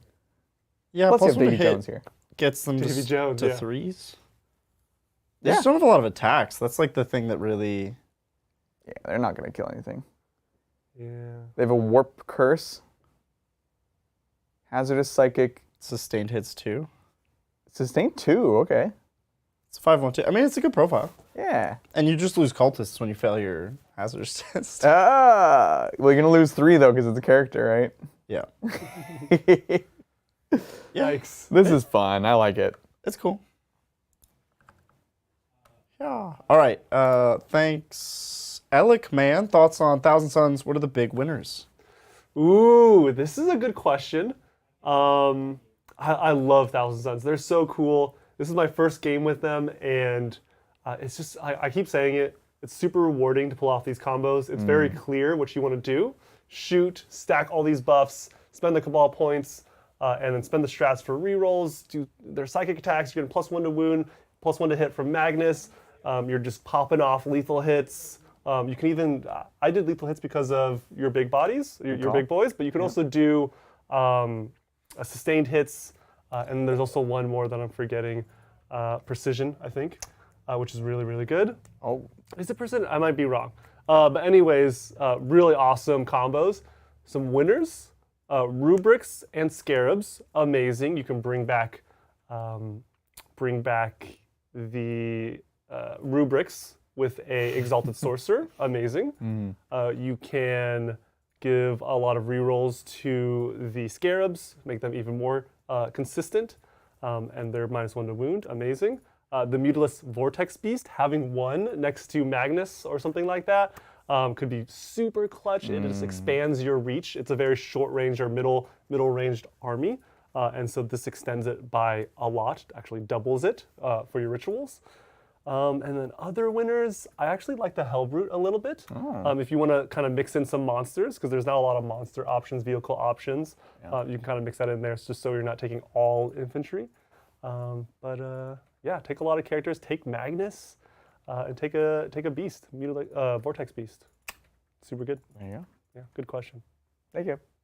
All right. I do have to say we're in danger of running over time. We have 25-ish minutes now before we have to like set up for the next show. Set up for the next game. It's a hard setup. And we still have super chats. a number of them. Thanks, Nicholas. Also, what do you guys think of the World Eaters Demon Prince giving a 4-up in Wimbledon Aurora? It's awesome. Confirmed? You were right. You were right. Yeah. So I was like, is this correct? It's so strong. Dare I say, auto include. Like, I mean, man, lets you traverse the battlefield. You know? Yes. It actually. They need something like this in a very melee-heavy army. It's just this avalanche of muscle coming towards you, barreling down. You're seeing it come towards you, probably too fast than you want it to, and you're trying to shoot it down, and he's not stopping. He just keeps running faster and faster. And you keep shooting him, and he just keeps on coming. And that's the feeling you should have when going against World Eaters. Absolutely. I love it. It makes you have to think about where you place this Demon Prince and the units you place around it. Yeah. If your opponent knows what they're going up against, they can account for it and try to get your Demon Prince sniped out. But we can try, and they're gonna try to. It's gonna help you deliver your package of bloodshed to your enemy. Amazing. Thanks, Nicholas. Thanks, because bad guys, Chaos Knights, look to be able to ally demons. Thoughts on being able to take infantry with multiple big knights? Very compelling. I think demon ally is going to be very interesting in a number of different armies. Yeah. This is one of them, of course. Talking again about the Flamers are awesome. Utility, gotta score those points. Exactly. It actually might be necessary, because why would you commit an Armiger to do an action, right? Yeah, or like go in all the table quarters. Yeah, what? What? And it's nice because Deep Strike is inbuilt onto the demon profiles. It's not like in Manifestation, so it means you're still going to have that even if without the detachment. Is it rules. consistently on every demon? Yeah. Wow. It just gets better in the good. detachment. That is so good. So, What's big the fan. points cap on allies? Is it 5? It's a Quarter? it's like 500 for a 2K game, so quarter. Yeah. Which is great. It's probably more than you need, honestly. Yeah. Thanks, cause bad guys. Thanks, History Schmistery. What are your thoughts on the CSM Noctilith Crown? So the Noctilith Crown, every edition it comes out, and it's like, oh, is this the time? Like, it gives a buff. It's a good buff. Again, it's invulns, but it can be killed. So if they made it so it couldn't be killed, then I would be interested. Yeah. As it is, it's I'm not super sold on it. It's hard to place. You know, giving up on terrain that has other valuable keywords. You know, it's just rough. Which is probably the right design space, because otherwise it gets really wild. But probably not the most competitive. I'll say that. Yeah. There you go. Thanks, Thurgood. Hey. Karn and World Eaters Prince with Wings both have amazing lore-based rules. We'll post in chat. Why don't we see more rules like this across the game? There should be more amazing lore-based rules. Yeah. Karn is very special, where he has a very deep lore, history, and you know we come to expect that. Just like an Archon has the 2-up invuln rerollable save. We've seen it every edition. It's great. Hopefully it's in this edition as well. There should be more like that, and that's I know that is the goal of what they try to do, but they also have to balance it. And 40k is such like a ridiculous operatic background where everyone's like, I'm the most powerful unlimited being, and it's like I'm the most powerful unlimited being. So someone's gonna get let down because everyone can't be the most powerful limited being.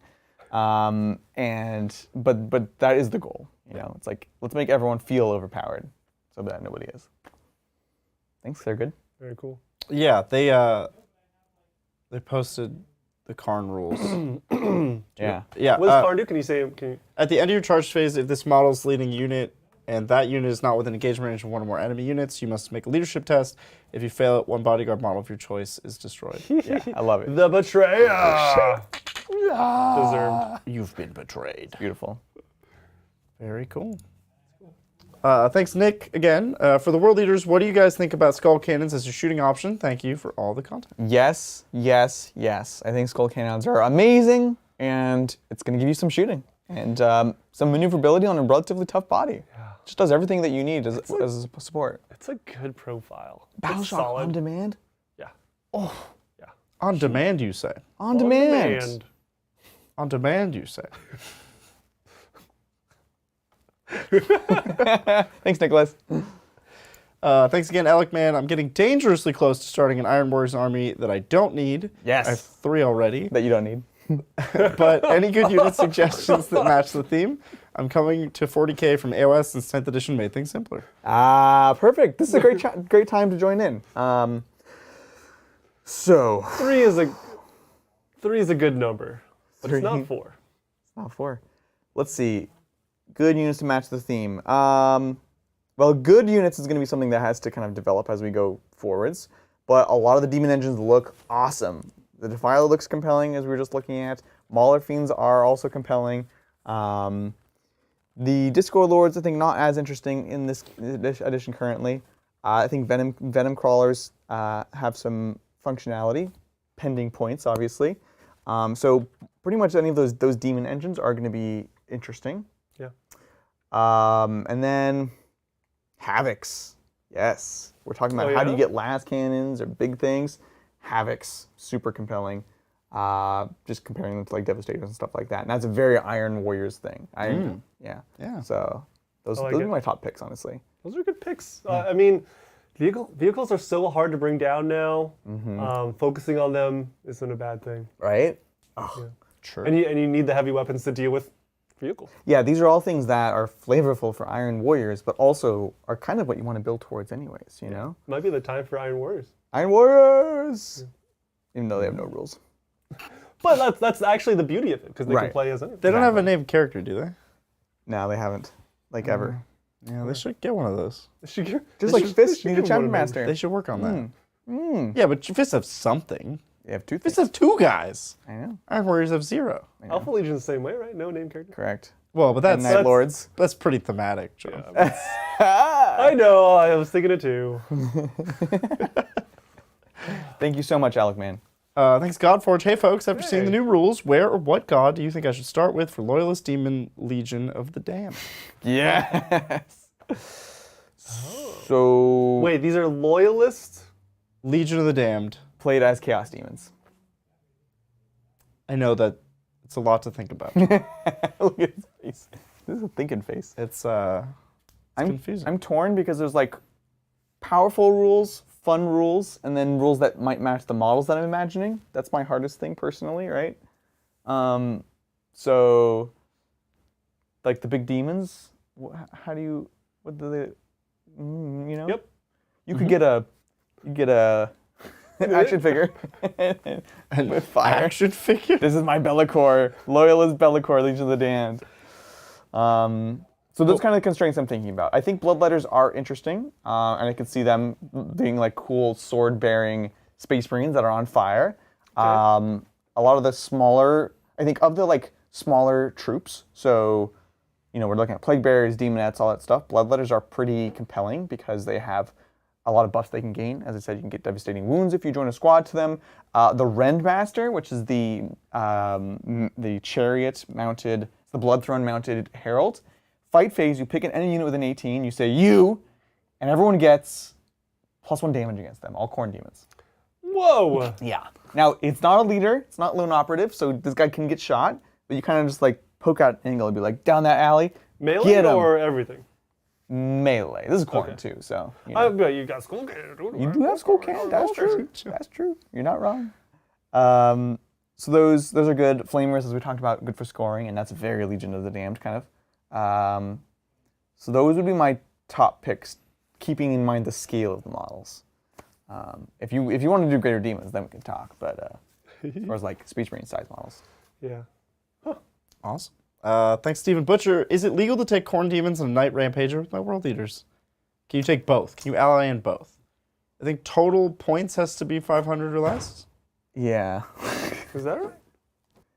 Yeah, so I don't know if that would actually work or not. Is that true, though?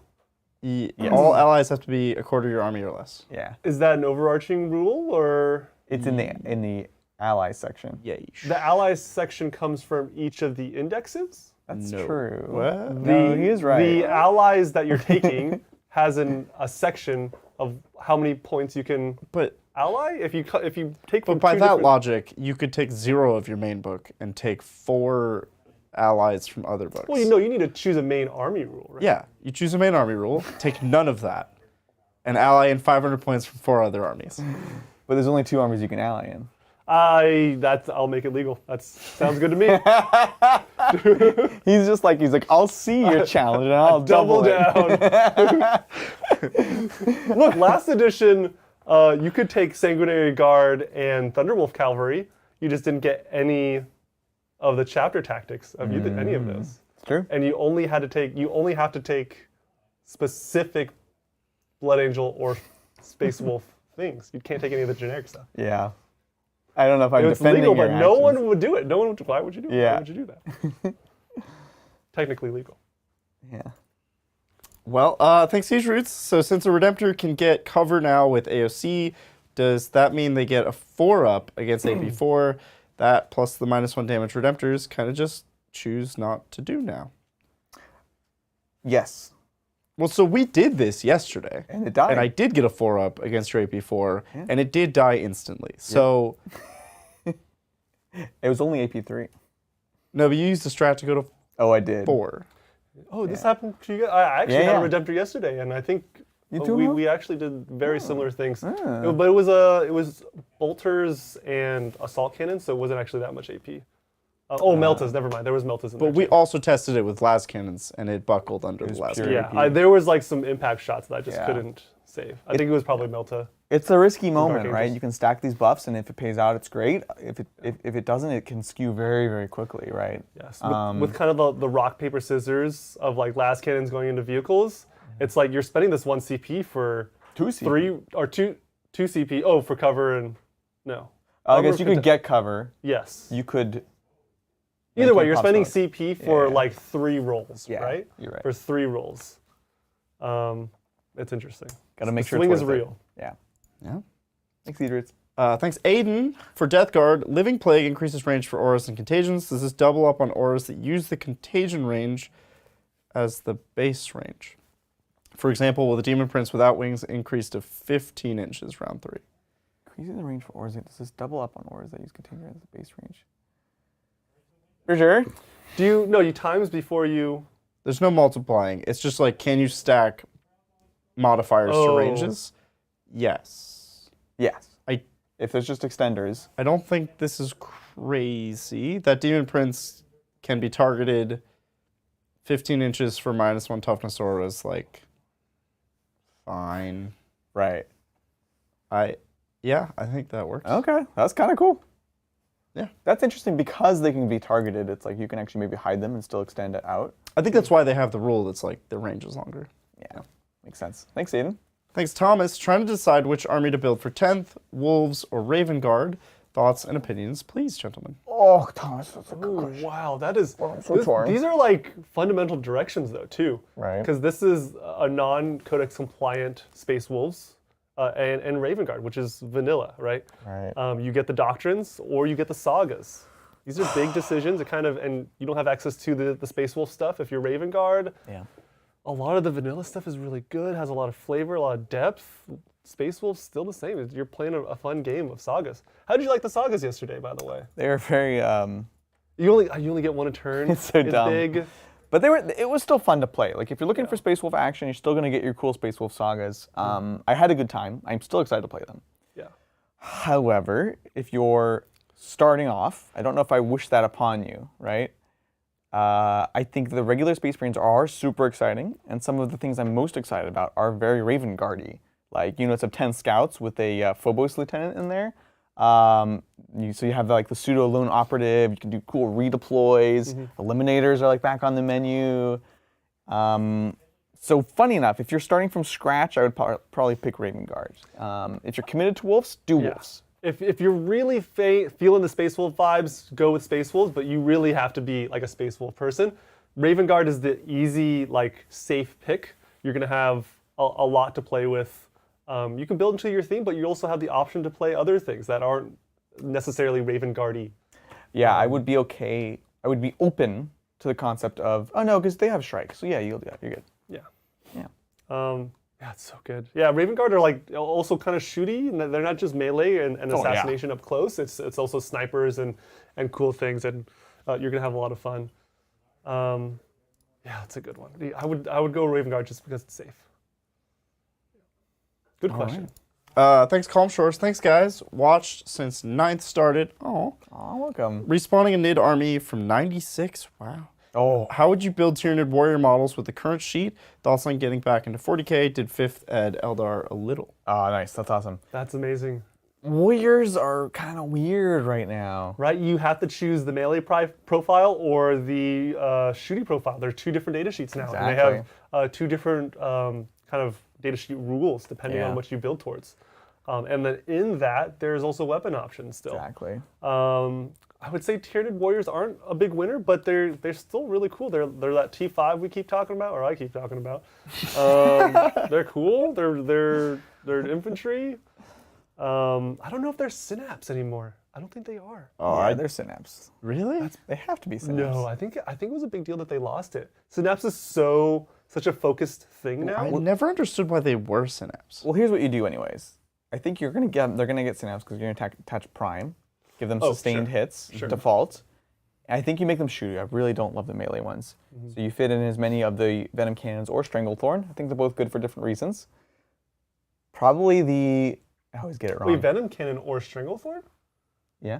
Venom Cannons, you can only take like one. Yeah. Oh, okay. Yeah, but you're gonna like load out on this. So I would take the 2 damage one because that's gonna match better with your other profiles. The Death Spitters, I think, are the ones I would stick with. Again, kind of a strength. I think strength 5. Gotcha. So that middle bracket of like strength, AP, and then you take the cannons, and you're gonna get enough shots that you can start getting those sustained hits of 6s and not be super spiky, right? If you try to go too heavy of shots, it's like, well, when you spike, it's great. If you don't spike, then they're kind of terrible. Yeah. So while they're not amazing, I think this is how I would build them out today. Is lean into them as like a shooty, elite-ish unit. Take the Prime. Yeah, it's good. I mean, 5-up Feel No Pain on a multi-wound model feels good. Right? Feels good. Yeah. Thanks, Calm Shores. Appreciate it. Welcome and welcome back to the NIDS. Yeah, great time to. You've been with us, but the NIDS are back. Thanks, Walk-In. What's the new Iron Hands tech or dread booster? Ooh. They're not super dready right now, actually. You just have Iron Daddy, who wants to join a squad, but also doesn't want to join a squad. You get Lone Operative if you're next to a vehicle, but he has Leader, and if he joins the squad, he gives him the 5-up Feel No Pain, so he makes them Iron Hands. So it's probably the most compelling argument I've seen for heavy intercessors. Does he still have a Tech Marine buff where he gives +1 to hit? Yeah, that's why it's awkward. Can he be in a squad and still get that +1 to hit to a vehicle? He just won't have Lone Operative. He has to be so next be to targetable to that unit. So that's him. It's nothing crazy, but there's not really any dread tech beyond that. Yeah. Thanks, Walk-In. There's a lot of great vehicles though. I mean, you can go for like the repulsor bodies or something. No? I'm just trying to get them all in, John. I know. Thanks, Sean. Hey, Titans, just me again. Hey. So now that World Leaders are out, talk to me, boys. Yes. What do we think? Mo seems insane. Exalted seems so good. Units of 6 now? Yeah, so they fixed a lot of the squad sizes, so you're Exalted and stuff. Hopefully you didn't throw away that 6th model. Oh no! They seem awesome, right? I just love everything about it. Like, good tech. It's interesting because they changed a bunch of things from the Codex, which we didn't expect, but they are still in the same flavor. They seem very strong, and they seem fun, which is great. I haven't heard anyone. We talk about the Demon Prince and all the cool enhancements they got, but I haven't heard Angron be uttered once since we started talking about World Eaters. Yeah, that is What's true. up with him? I don't know too much. We've chatted a bit with Liam, Yep. who's excited for them. And he doesn't think he's the most competitive choice, but he's not bad per se. He doesn't come back to life anymore, which was a pretty big selling point. No, he does. Oh, he does? You just have to roll 666 in when you roll your 8 dice. Really? So if It's not on his rules. It's 3 on of the 6s blood tithe out of rules. 8 are bringing Angron back. You spend 3 6s to bring Angron back. Yeah. I remember this now. On full wounds. Yes. Oh. But it's very rare because not only do you have to roll those 666s, you have to get in a few rolls before the end of the game, right? Like he's not going to die turn 1, and then you got. Interesting. I actually did not know that. Yeah. Yeah. But it's like a 1% chance to roll. Is it really? No way. People did the math. It was like pretty unlikely to get 666 on 8 dice. It's probably like a 10%. Maybe. I don't know. I don't. That's We'll too ask much Mel math to do after in my this. head. I'm feeling a 10%. I use feel for math. Maybe 8%. 8.88. You're right. Nope. Oh, You're that would right, have been you're smart right. if they did that. We're going to have them on the channel very soon, Sean. Well, there you go. Thanks, Siege Roots. See my brain too smooth, only no attack. You put those Blade Guard vets in another 7-man unit like devs. That's a monster hammer, only hammer, no anvils. Yes. I know, right? John put it very nicely. He's like, I like them as a defensive unit, but... Look, here's the thing. Your opponent can't hold objectives. They're all dead. Can't take your objectives. Best they're all offense. Dead. Good Or defense. best nope. Oh. The best defense on. is defense. The best offense. There's more offense. Thanks, Brian. Howdy, Titans. CSM is an interesting index with a lot of tie-ins. Yeah. On the rip, I feel like rubrics and demonettes and a friend, a knight, I think is what that means. Hellbrutes seem like a sneaky good backline choice for your range units. Definitely agree. Yeah, I think Hellbrutes are cool. I don't know if they do something different. They probably do. Actually, no, for sure they do something different in CSM because Hellbrutes and T-Suns give a refund on Cabal points. Nice. Yeah, that'd be not good. Yeah. That would not be good. I wonder what they do for CSM. Right? But yeah. Yeah. The Hellbrutes are good. Good profile. Rubrics are great. Demonettes are great. Demonettes are weird. I think we're gonna have to see where they fit in, because they get like rerolls to hit in certain cases, but they're like only strength 4 AP 1. Ooh, do they have the rule for like rerolls on objectives or something? Or yeah. maybe they're more of like a tie 'em up on objectives type of deal with a decent amount of OC maybe? Yeah, and they have good movement, so that's very compelling for playing the cards, frankly. Cool. Thanks, Brian. Appreciate it. Cool. Thanks, Twilight's Death. So, John, what are you looking forward to for Grey Knights? I'm a little worried we will only have 4 usable data sheets again. Thoughts? You know, I have the same fear, Twilight's Death. I don't know. We gotta see. I feel like they're gonna still be very dynamic. Keep an open mind. We play all the phases, right? So Grey Knights can fight, shoot. They move fast. So that's what I'm expecting from this index, right? They should be able to pivot pretty good to anything. And so even if a few data sheets fall short, we're gonna have something in our back pocket. It might be 4 usable data sheets, but that might be okay. We might get by. They're going to be really characters. cool. Plus characters, yeah. There's so many Grey Knight characters that aren't used, like named epic named characters. That hopefully we'll see some good rules and we can shuffle them into these units that aren't seeing a lot of play and they'll be good again. There you go. Thanks, Aslan. Quick question about -1 damage now. Can it reduce the damage to 0? I haven't seen anything to say otherwise in the core rules. In the rules as written. There's nothing to say you can't reduce it down to 0, which frankly is how we played it in our first game. Yeah. But little birdie told us, can't do it. So we don't expect that to stick around forever. So we're gonna get some clarification on that soon. Yes. But it is a minimum of 1. Right.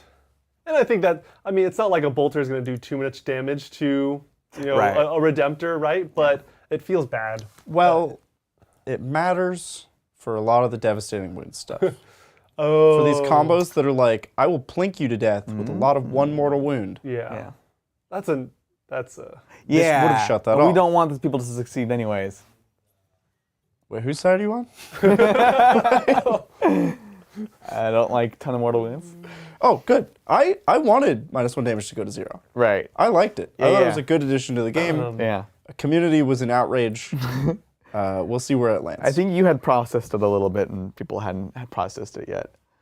You Yeah. know? Well, you can't walk back the walk back, so. Not this one.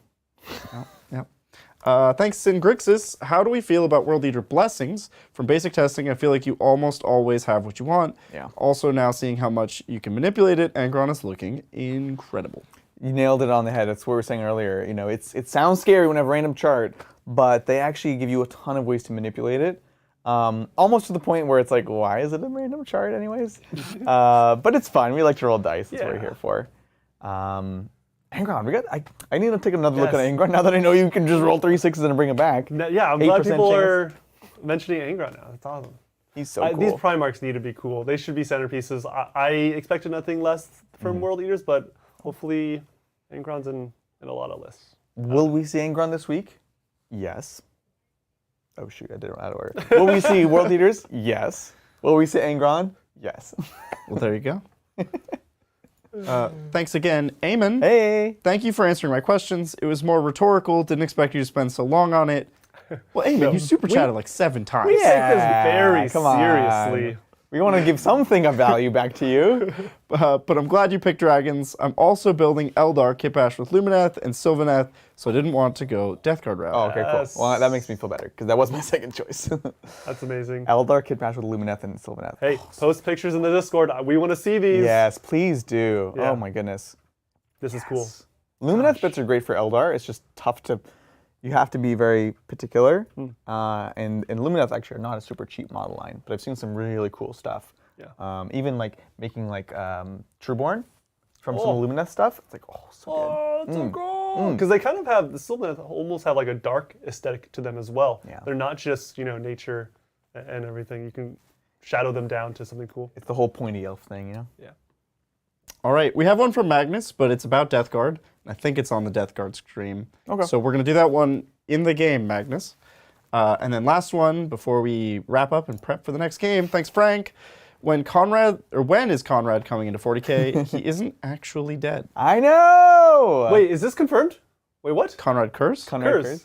I don't I don't know if Is it was he new lore. He's not dead, is he? I don't think he's dead. Wait, Conrad Kurz is definitely seen as dead. He foresaw his own death and then got decapitated from an assassin That does ring a bell. Oh, yes! on a very far out It was a world. very famous death. Wait, is this something new?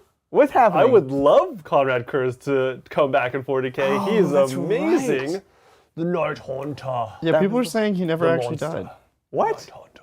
Is this like new lore? Because that was a whole thing, and he was maybe like, it's a- oh. Yeah, he was like he was suffering, and he wanted. He actually. He wanted to die, yeah. He orchestrated his own death. he Basically. like knew it was coming. Maybe this is a different Conrad? Is there? It also could have been fake. He could have totally played this assassin and played it out. Sounds like something Batman would do. Yeah. Good But- old Batman. He wouldn't fake his own. He wanted to die. He wouldn't fake dying to an assassin. I think the Chaos Gods could bring him back as a tortured soul. It would have to be something like that, because like if he foresaw it, like that's it. You can't really get around that. You know what I'm saying? He was wearing a soul gem? What? What? What? No. is Wraith Cat really- Knights Conrad? No, that's not I'm real. sold. That's super cool. That is dope. Wraith Knight Kurz. No way! Put him in a Gundam right now. Oh, this is so cool. I'm not buying it. I don't I'm believe it. totally buying it. I don't care if it's No. real. Oh my goodness. Let's make this happen. Let's do it. I think he'll become a puppet of the Chaos Gods. They'll resurrect him and he'll be miserable. I mean, that's usually how that goes. Yeah. You know what would be a dope anime? If they put Alfarius in a soul gem, and then Omegon teamed up, and then they got into a Wraith Knight. Oh my god! And then they Pilots did the mech? They did the whole, Yes. they do the whole Oh my gosh. Evangelion thing. Well, Oh that's what my Wraith Knights God. are. Yeah, exactly. Yes. Oh. Because they literally fit everything. You need a twin brother or a twin sibling that's dead, and then you're alive, and then they can pilot the mech.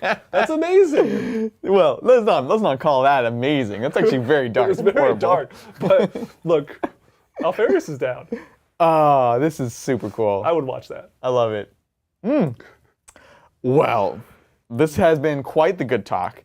If you are a member, or if you'd like to become a member, you can join us in 58 minutes, where we'll be streaming the next game, Death Guard versus Black Templars. No, Willow, it's not a joke. We're doing it, and it's going to be a great game. Of course, tomorrow we have even more reveals and 2 more battle reports, more shorts, all this amazing stuff. Continues 10 days of 10th. Thank you all so much for joining us. We'll catch you next time on Tabletop. Bye.